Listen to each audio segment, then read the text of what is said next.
Ito po si Pipay, ang aking bagong alagang doggy.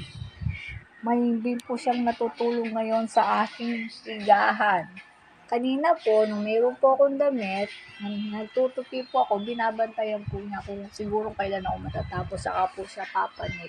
Nung wala na po akong tinutupi at nakita niya po, napakatalino po talaga ng bago kong aso.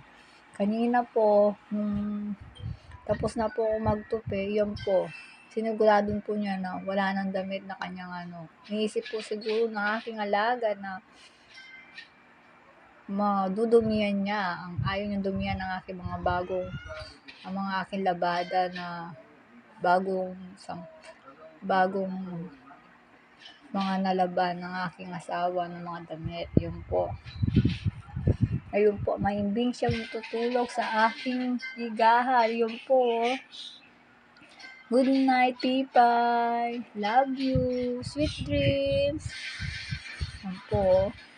Sarap po ng tulog niya. Wag po tayong hindi na po ako niya magbibideo. Baka po siya magising. Gusto niya po na ang lambot ng aking higaan.